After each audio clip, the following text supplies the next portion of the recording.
मैं अभिसार शर्मा।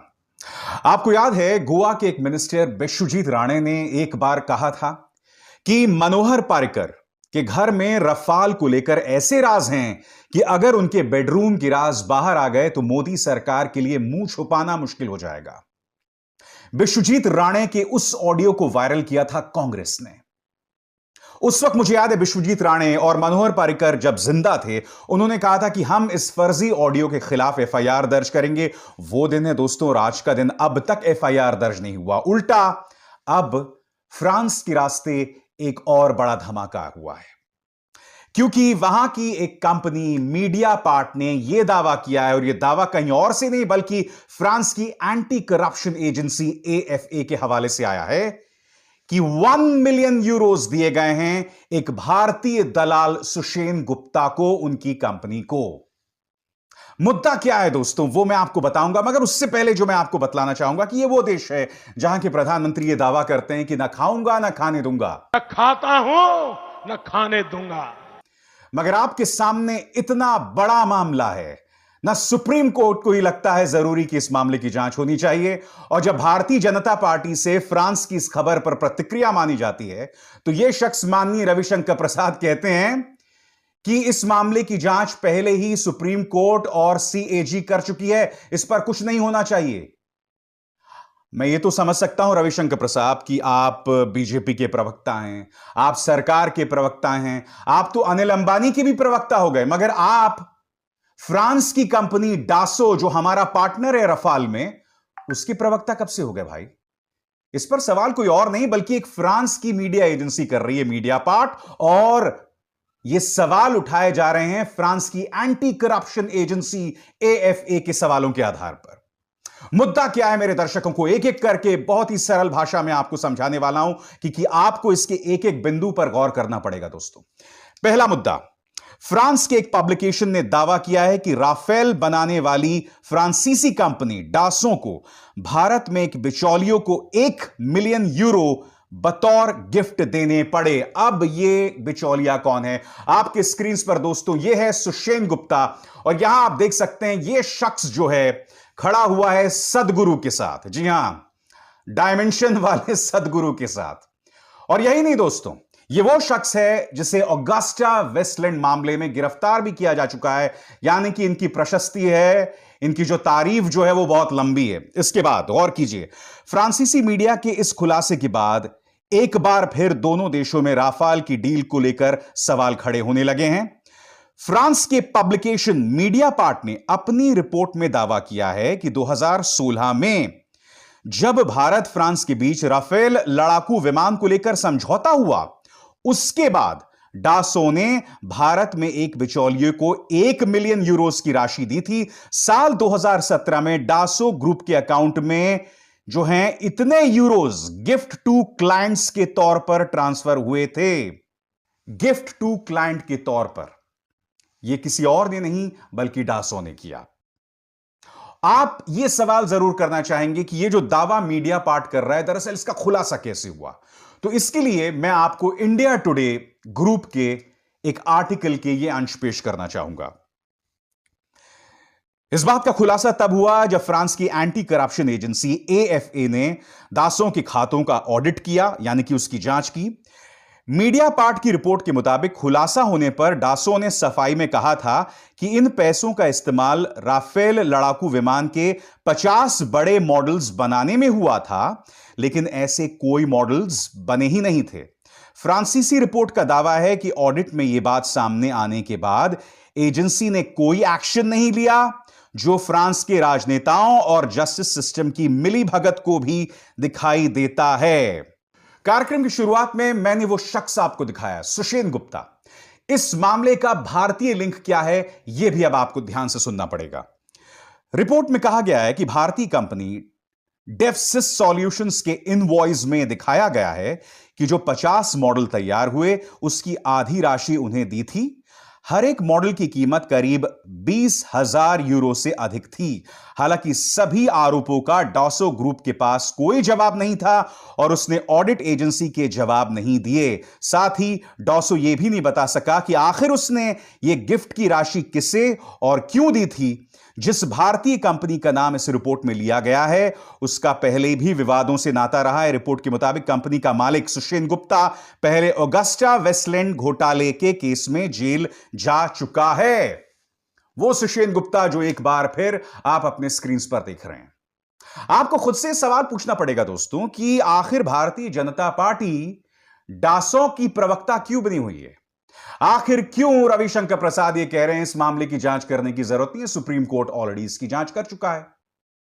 दोस्तों, आज से 2 साल पहले इसी मंच पर, यानी कि न्यूज क्लिक के मंच पर, मैंने आपके सामने, फरवरी का महीना था 2 साल पहले, यानी कि 2019, उस वक्त मैंने आपके सामने कुछ सवाल उठाए थे और आज भी वो सवाल वाजिब हैं।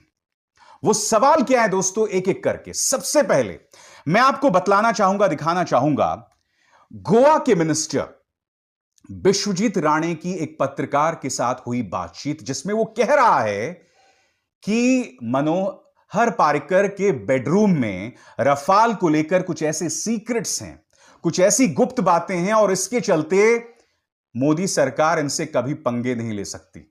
वो बातचीत क्या है, आप सुनिए। Apart from that, Chief Minister makes one very interesting statement that I have all the information of Rafael in my bedroom, which you should actually make a story and put it, because you can cross check with somebody who you're close to from within the cabinet. Okay. Because this is how this is something which he said. That means he is holding them to ransom. तो क्या आज ये वक्त हो नहीं गया है कि मनोहर पारिकर के बेडरूम में आखिर वो क्या राज थे? क्या इसे पता नहीं लगाया जाना चाहिए?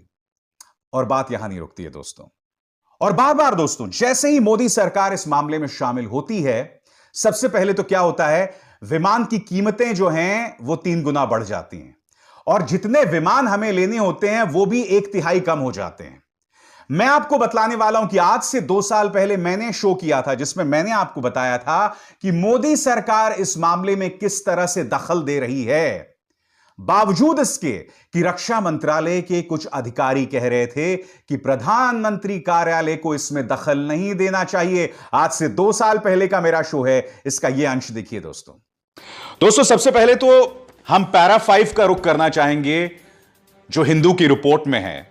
इसमें deputy secretary defence S K Sharma क्या कह रहे हैं, प्रधानमंत्री कार्यालय द्वारा ऐसे समानांतर चर्चा से रक्षा मंत्रालय का पक्ष कमजोर होता है। हम पीएमओ को सलाह देना चाहते हैं कि वो फ्रांस के साथ समानांतर बातचीत न करे। अगर आपको रक्षा मंत्रालय में विश्वास नहीं है तो आप बातचीत के पैमाने को बदलकर इसे पीएमओ की नुमाइंदगी में आगे बढ़ाएं। यानी कि रक्षा मंत्रालय से आपत्ति की प्रधानमंत्री कार्यालय दखल दे रहा है, जिससे भारत का पक्ष कमजोर पड़ रहा है। और इसी बात को दोहराया है डिफेंस सेक्रेटरी जी मनोहर कुमार ने।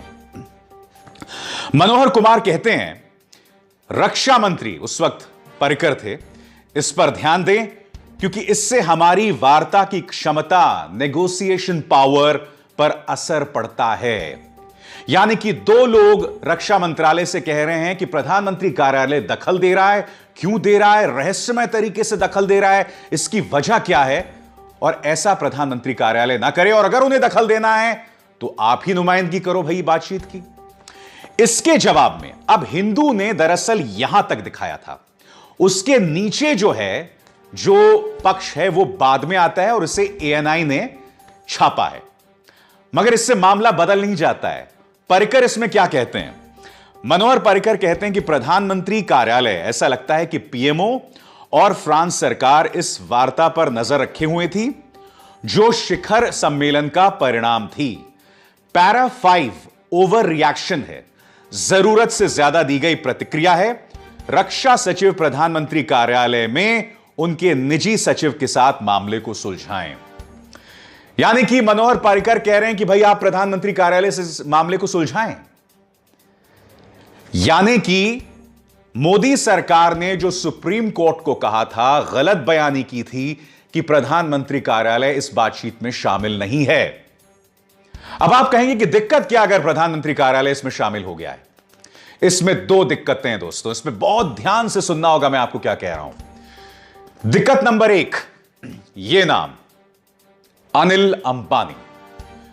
दोस्तों, इस नाम के आने के बाद राहुल गांधी ने भी हमला तेज बोल दिया, और जैसे कि मैं आपको कुछ देर में बताने वाला हूं, इससे काफी शक भी पैदा होता है। दूसरी बात, दोस्तों, एक सांवैधानिक प्रक्रिया है जो पिछले 70 सालों से चली आ रही है। उस सांवैधानिक प्रक्रिया के अंतर्गत सिर्फ डिफेंस कमेटी ऐसे मामलों में बातचीत करती है, प्रधानमंत्री कार्यालय का दखल नहीं देता है। मेरा सवाल मोदी जी से यह है, आप 36 विमानों के लिए दखल दे रहे थे, और कहीं यह दखल इसलिए तो नहीं है क्योंकि मित्रों का साथ और मित्रों का विकास करना चाहते हैं आप?